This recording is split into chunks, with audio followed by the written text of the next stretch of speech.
আলহামদুলিল্লাহ ওয়াসসালাতু ওয়াসসালাম আলা রাসূলিল্লাহ ওয়া আলা আলিহি ওয়া সাহবিহি আজমাইন আম্মা বাদ আউযু বিল্লাহি মিনাশ শাইতানির রাজীম বিসমিল্লাহির রহমানির রহিম ইকরা বিসমি রাব্বিকাল্লাযী খালাক খালাকাল ইনসানা মিন আলাক ইকরা ওয়া রাব্বুকাল আকরাম আল্লাযী আল্লামা বিল কালাম আল্লামাল ইনসানা মা লাম ইয়ালাম রাব্বি ইশরাহ লি সাদরি ওয়া ইয়াসসির লি আমরি ওয়াহলুল উকদাতাম মিন লিসানি ইয়াফকাহু কাওলি। আমার গুরুজনেরা এবং প্রিয় ভাই বোনেরা, সবাইকে স্বাগত জানাই ইসলামিক সম্ভাষণে। আসসালামু আলাইকুম ওয়া রাহমাতুল্লাহি ওয়া বারাকাতুহু। আল্লাহর দয়া, শান্তি ও রহমত আপনাদের সবার উপরে বর্ষিত হোক। এটা আমার জন্য সত্যি আনন্দের আবার লন্ডনে আসতে পারা, বিশেষ করে হ্যারোতে প্রায় ৮ মাস পরে। এই সন্ধ্যার আলোচনার বিষয় হচ্ছে ইসলামের আলোকে জ্ঞানের অন্বেষণ। আপনার সন্তান আমানত স্বরূপ, তাদেরকে উভয় পৃথিবীর জন্য সেরা শিক্ষাটা দিন। এটা অনেক বড় বিষয়, তবে ইসলামের আলোকে জ্ঞানের অন্বেষণ নিয়ে বলবো। আর আপনার সন্তান আমানত স্বরূপ, তাই তাদেরকে উভয় জগতের জন্য সেরা শিক্ষাটা দিন। আল্লাহ সুবহানাহু ওয়া তাআলা পবিত্র কোরআনে প্রথম যে নির্দেশটা মানব জাতিকে দিয়েছেন তা নামাজ পড়া নয়, রোজা রাখা নয়, হজের জন্য নয়। প্রথম যে নির্দেশটা আল্লাহ সুবহানাহু ওয়া তাআলা গোটা মানব জাতিকে পবিত্র কোরআনে দিয়েছেন তা হচ্ছে ইকরা, মানে পড়ো, অর্থাৎ আবৃত্তি করো, ঘোষণা করো। আর আমি লেকচারের শুরুতে কিছু আয়াত বলেছি পবিত্র কোরআন থেকে। সূরা ইকরা অধ্যায় নম্বর 96 আয়াত 1 থেকে 5 আল্লাহ বলেছেন, ইকরা বিসমি রাব্বিকাল্লাযী খালাক খালাকাল ইনসানা মিন আলাক ইকরা ওয়া রাব্বুকাল আকরাম আল্লাযী আল্লামা বিল কালাম আল্লামাল ইনসানা মা লাম ইয়ালাম। আর মানে পড়ো, আবৃত্তি করো, ঘোষণা করো তোমার প্রভুর নামে, যিনি সৃষ্টি করেছেন। যিনি সৃষ্টি করেছেন মানুষকে লেগে থাকা বস্তু থেকে, জোকের মতো কিছু থেকে। পড়ো, আল্লাহ অতি মহান, তিনি কলমের ব্যবহার শিখিয়েছেন মানুষকে, যা সে জানতো না। যদিও আল্লাহ সুবহানাহু ওয়া তাআলা আমাদের প্রথম নির্দেশটা দিয়েছেন পবিত্র কোরআনে, সেটা হচ্ছে পড়ার জন্য, কিন্তু দুঃখজনকভাবে আমরা দেখি যে মুসলিম সমাজে সবাই পড়তে পারে না। আর যে সকল মুসলিম যারা জ্ঞান অর্জন করছে পড়ার মাধ্যমে, তারা আল্লাহ সুবহানাহু ওয়া তাআলার নির্দেশ অনুযায়ী তা করছে না। আল্লাহ শুধু পড়ো বলেননি, আল্লাহ বলেছেন ইকরা বিসমি রাব্বিকাল্লাযী খালাক, পড়ো তোমার প্রভুর নামে। তাই যখন আমরা পড়ি, যখন জ্ঞান অর্জন করি, আমাদের এমন ভাবে জ্ঞান অর্জন করতে হবে যাতে স্রষ্টার আল্লাহ সুবহানাহু ওয়া তাআলার নিকটবর্তী থাকতে পারি। যদি এই জ্ঞান আপনাকে স্রষ্টার নিকটবর্তী না করে আপনার রবের নিকটবর্তী, তবে সেই জ্ঞান আখিরাতের জন্য কোনো উপকারী হবে না। আর নবীজি মুহাম্মদ সাল্লাল্লাহু আলাইহি সাল্লাম বলেছেন, এটা সহিহ হাদিস, ইবনে মাজাহ উল্লেখ আছে, হাদিস নাম্বার 224। নবীজি বলেছেন, তালিবুল ইলমি, জ্ঞান অর্জন করা ফরিদাতুন আলা কুল্লি মুসলিম, প্রত্যেক মুসলিমের জন্য ফরজ। জ্ঞান অর্জন করা প্রত্যেক মুসলিমের জন্য ফরজ, পুরুষ বা নারী। এটা বাধ্যতামূলক যে প্রত্যেক মুসলিম জ্ঞান অর্জন করবে। পাশাপাশি মুসলিমদের দায়িত্ব হচ্ছে এটা দেখা যে জ্ঞান অর্জন করছি কিনা। আমাদের অনেকেই এরকম ভাবি যে জ্ঞান হলো আমরা স্কুল, কলেজ, ইউনিভার্সিটিতে যা পড়ে থাকি, শিক্ষা অর্জন করি। শিক্ষা এবং জ্ঞান শুরু হয় বাড়ি থেকে, আর সেরা শিক্ষক হচ্ছে মা। এটা পিতামাতার দায়িত্ব, তাদের সন্তানদের যথাযথভাবে শিক্ষা দিতে হবে, দেখতে হবে সন্তান যথাযথ শিক্ষা পাচ্ছে কিনা। কারণ একটা শিশু, ছেলে বা মেয়ে জন্মের পর তারা দায়ী নয় কোনো পরিবেশে জন্মের জন্য। পিতামাতার দায়িত্ব এটা নিশ্চিত করা যে পরিবেশে জন্ম হোক যথাযথ শিক্ষা পাচ্ছে কিনা। আর এখন আমরা দেখি যে অনেক সমাজ আছে এবং সেই সমাজে ভিন্ন ভিন্ন জীবনধারা আছে। ইসলামিক জীবন ব্যবস্থা আছে, পশ্চিমা জীবন ব্যবস্থা, বিভিন্ন রকম জীবন ব্যবস্থা আছে। ইসলামের দৃষ্টিভঙ্গি হচ্ছে ইসলাম একটা পূর্ণাঙ্গ জীবন ব্যবস্থা। এতে উভয়ই আছে, আত্মার আধ্যাত্মিক প্রেক্ষাপটও আছে, পাশাপাশি শারীরিক প্রেক্ষাপটও আছে। আল্লাহ কোরআনে বলেছেন সূরা মাইদা অধ্যায় নম্বর 5 আয়াত নম্বর 3, আজ আমি তোমাদের জন্য দিনকে পূর্ণ করলাম এবং তোমাদের প্রতি অনুগ্রহ পূর্ণ করলাম, ইসলামকে তোমাদের জন্য মনোনীত করলাম। তাই ইসলাম যেহেতু পূর্ণ ধর্ম, এতে নতুন কিছু যুক্ত করা বা বাদ দেওয়া যাবে না। আমাদের দিন পরিপূর্ণ। তাই জীবন ব্যবস্থার কথা বললে ইসলাম হচ্ছে পরিপূর্ণ জীবন বিধান। যখন ইসলামকে অন্য জীবন ব্যবস্থার সাথে মিশিয়ে ফেলি, অন্য সমাজের সাথে, অন্য সংস্কৃতির সাথে, যে সংস্কৃতিতে আপনি বসবাস করছেন, যদি সেই সংস্কৃতির অংশটা ইসলামিক শরিয়ার বিরুদ্ধে না হয়, কোরআন এবং সহিহ হাদিসের বিরুদ্ধে না হয়, সেক্ষেত্রে কোনো সমস্যা নেই একমত হতে।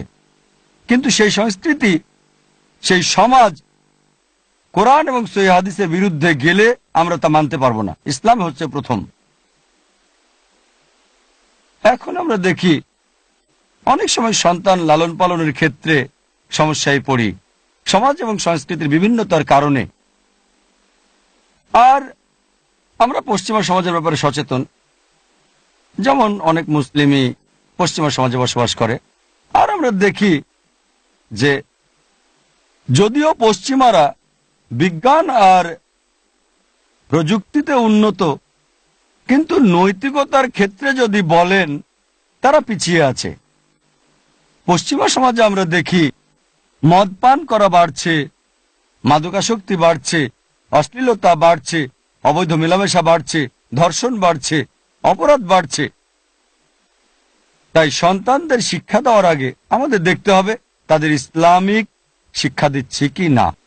যখন তাদের শিক্ষিত করি, লালন পালন করি পশ্চিমা সমাজে বা পৃথিবীর যে কোনো সমাজে, হতে পারে প্রাচ্যের সমাজ, এটাও দেখতে হবে যে তাদেরকে ভালো মুসলিম বানাতে হবে, মানে যে নিজের ইচ্ছাকে আল্লাহ সুবহানাহু ওয়া তাআলার কাছে সমর্পণ করে। ইসলাম এসেছে মূল শব্দ সালাম থেকে, যার মানে শান্তি। এটা এসেছে আরবি শব্দ সিলম থেকে, যার মানে আল্লাহর কাছে নিজের ইচ্ছাকে সমর্পণ করা। তাই ইসলাম মানে আল্লাহর কাছে নিজের ইচ্ছাকে সমর্পণ করে শান্তি অর্জন করা। আর যদি কেউ নিজের ইচ্ছাকে আল্লাহর কাছে সমর্পণ করে শান্তি অর্জন করে, তাকে বলা হয় মুসলিম। যখন সন্তানকে শিক্ষা দেবেন, মনে রাখতে হবে পশ্চিমা সমাজ দ্বারা যেন বেশি প্রভাবিত না হয়ে যায়। পশ্চিমা সমাজের ভালোটা আমরা গ্রহণ করব। আমরা চাই না আমাদের সন্তান মদ পান করুক, মাদকাসক্ত হোক, জিনাকারী হোক, ধর্ষণকারী হোক। আমরা চাই ভালো মুসলিম হোক আমাদের সন্তান, যে নিজের ইচ্ছাকে আল্লাহর কাছে সমর্পণ করবে। আমাদের নবীজি মুহাম্মদ সাল্লাল্লাহু আলাইহি ওয়াসাল্লাম বলেছেন যে প্রত্যেক শিশুই দিনুল ফিতরে জন্মগ্রহণ করে। দিনুল ফিতর মানে ইসলাম ধর্মেই জন্ম। প্রত্যেক শিশুই মুসলিম হয়ে জন্মগ্রহণ করে, আল্লাহর কাছে নিজের ইচ্ছাকে সমর্পণ করে। পরবর্তীতে বড়রা পিতামাতা শিক্ষকের দ্বারা প্রভাবিত হয়ে সরল পথে থাকতেও পারে, অথবা অগ্নিপূজারী হতে পারে বা মূর্তি পূজারীও হতে পারে। তারপর সে ইসলামের ছায়া থেকে বেরিয়ে যেতে পারে। তবে প্রত্যেক শিশুই প্রথমে, হোক তার জন্ম হিন্দু পরিবারে বা খ্রিস্টান পরিবারে জন্ম, ইহুদি পরিবারে বা মুসলিম পরিবারে, মুসলিম হয়ে জন্মগ্রহণ করেছে। সে আল্লাহর কাছে নিজের ইচ্ছাকে সমর্পণ করেছে। পরবর্তীতে অন্যান্য লোকের প্রভাবে পিতামাতা শিক্ষক বড়দের দ্বারা ভুল পথে যেতে পারে। এ কারণেই যখনই কোনো অমুসলিম ইসলাম গ্রহণ করে, সবচেয়ে যথাযথ এবং সঠিক শব্দটা হচ্ছে রিভার্ট। সে সরল পথে ছিল, ভুল পথে চলে গিয়েছিল, আবার সরল পথে ফিরে এলো সঠিক পথে। তাই সঠিক শব্দটা হচ্ছে রিভার্ট। সুতরাং আমরা এখানে প্রমাণ পেলাম যে প্রত্যেক শিশুই দিনুল ফিতরে জন্মগ্রহণ করে। দুটি গোত্রকে গবেষণা করা হয়েছিল, কাপাকো গোত্র এবং অস্ট্রেলিয়ান আদিবাসী গোত্র। এই দুই সমাজ আধুনিক সভ্যতার ছোঁয়া কখনোই পায়নি 1950-এর দশক পর্যন্ত। আর পরবর্তীতে যখন গবেষকরা তাদের জীবন ব্যবস্থা খুঁজে বের করতে চাইলেন, সবকিছু ইসলামের মতো ছিল, তবে নামের ক্ষেত্রে তারা নিজেদের মুসলিম বলেনি, কিন্তু এক আল্লাহতে বিশ্বাস করে যে ঈশ্বরের কোনো প্রতিমূর্তি বা প্রতিমা নেই। তারা বিশ্বাস করে ঈশ্বর জন্ম নেননি। যখন স্রষ্টার উপাসনা করে তখন তারা সেজদা করে। তারা ইসলামের মূলটা মানছে, তবে নিজেদের মুসলিম বলে না। তাই জন্মের পর একটা শিশুকে যদি আমরা প্রভাবিত না করি যে কোনো বিষয়ে, তাহলে সে মুসলিম হয়ে বড় হবে। এটাই হচ্ছে দিনুল ফিতর, জন্মগত ধর্ম। এটা পিতামাতার দায়িত্ব। সন্তান জন্ম নিলে খেয়াল রাখতে হবে যথাযথ পরিবেশ দিয়েছে কি না সন্তানের জীবন যাপনের জন্য। এটা পিতামাতার দায়িত্ব যে সন্তানের যথাযথ শিক্ষা দেওয়ার ব্যবস্থা করা। আর আমাদের অনেকেই সন্তানের শিক্ষা নিয়ে চিন্তিত। আমি আপনাকে প্রশ্ন করতে চাই যে আপনার সন্তানের শিক্ষাদানের ব্যাপারে কখন চিন্তা করতে শুরু করেন? সঠিক সময় কোনটা? কেউ কি উত্তর দিতে পারবেন? সঠিক সময় কোনটা? যখন সন্তানের ব্যাপারে চিন্তা করতে থাকেন, তাকে যাই বানাতে চান বা জীবনে যাই হবে, সঠিক সময় কোনটা? কোনটা সঠিক সময়? শুরু থেকেই নাকি যখন সে বুঝতে পারবে, যখন সে নিজেকে চিনতে পারবে? সে হয়তো 10 বছরে চিনবে নিজেকে। সঠিক সময় কোনটা? 7 বছর, 2 বছর বয়স? কখন সে বুঝতে পারবে? জন্মগ্রহণের 1 বছরের মধ্যে? 1 বছর? সুন্দর। এখানে ভিন্ন ভিন্ন মতামত। কেউ বলছে 3 বছর বয়স, 3 বছর, কেউ বলছে 3 বছর, কেউ বলছে 2 বছর, কেউ বলছে 1 বছর, কেউ বলছে জন্মের সময়। ইসলাম বলছে সন্তানের শিক্ষার ব্যাপারে চিন্তা করবেন, চিন্তা করার উপযুক্ত সময়, যথাযথ সময়, সর্বোচ্চ যখন জীবনসঙ্গী পছন্দ করবেন, যখন জীবনসঙ্গী বাছাই করবেন, সেই সময় সন্তানের শিক্ষার ব্যাপারে চিন্তা করতে হবে। কারণ পিতামাতাই সেরা শিক্ষক, বিশেষ করে মা। সেই সময় যদি সন্তানকে ইসলামিক করতে চান, আপনি জীবনসঙ্গী বাছাই করবেন যে ইসলাম মানে। যদি আপনার সঙ্গী ইসলামিক না হয়, কিভাবে ইসলামিক সন্তান হওয়ার চিন্তা করবেন আপনি? তাই কিভাবে সন্তানকে লালন পালন করতে চান সেটার উপর নির্ভর করে জীবনসঙ্গী বাছাই করবেন। তার মানে এই না যে যারা বিয়ে করে ফেলেছেন তারা আবার নতুন জীবনসঙ্গী খুঁজবেন। কিছু লোক আমাকে বলে যে আমি তো বিয়ে করে ফেলেছি, এখন আমি কি করব? না হচ্ছে দেরিতে হলো ভালো। আপনি আপনার জীবনসঙ্গীকে সেদিকে ধাবিত করবেন, সমস্যা নেই। আপনার জীবনসঙ্গীকে দাওয়াত দিবেন। তাই আপনাকে বুঝতে হবে যে সন্তানের শিক্ষার ব্যাপারে চিন্তা করার সেরা সময়টা হচ্ছে যখন জীবনসঙ্গী বাছাই করবেন। এটা আমি আগে বলেছি। আমাদের নবীজি মুহাম্মদ সাল্লাল্লাহু আলাইহি ওয়াসাল্লাম বলেছেন, এটা সহিহ হাদিস, ইবনে মাজায় উল্লেখ আছে, হাদিস নাম্বার 224। আমাদের নবীজি বলেছেন, তালিবুল ইলমি, জ্ঞান অন্বেষণ করা ফরিদাতুন আলা কুল্লি মুসলিম, প্রত্যেক মুসলিমের উপর ফরজ। জ্ঞান অর্জন করা প্রত্যেক মুসলিমের জন্য ফরজ, পুরুষ বা নারী। তাই যখন সন্তানকে শিক্ষা দিব, দেখতে হবে সেটা যথাযথ কিনা। জ্ঞানকে সাধারণত 2 ভাগে ভাগ করা যায়। একটা হচ্ছে ইসলামের মূল শিক্ষা, আর দ্বিতীয় হচ্ছে সমাজ থেকে পাওয়া জ্ঞান।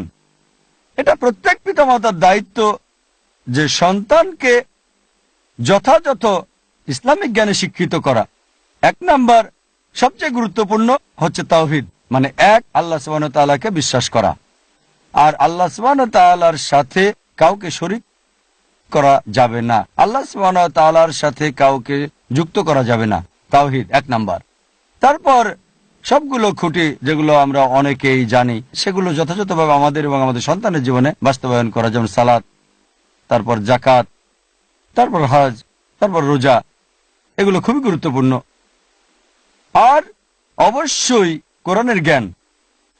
এই কোরআন হচ্ছে সর্বশেষ এবং চূড়ান্ত বার্তা আল্লাহ সুবহানাহু ওয়া তাআলার, যা নাজিল করা হচ্ছে সর্বশেষ ও চূড়ান্ত নবী মুহাম্মদ সাল্লাল্লাহু আলাইহি ওয়াসাল্লামের উপর।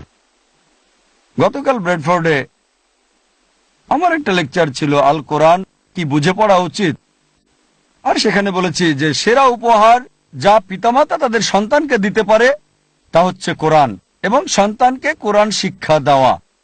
অধিকাংশ মুসলিমই আমরা সন্তানদের আরবি পড়াতে শিখাই, আর আরবি পড়তে পারে কিন্তু বুঝে না। যদি কোরআনের ভাষা শিক্ষা দেই আরবি ভাষা হিসেবে, সেটাই জীবনের সেরা উপহার। There is none greater.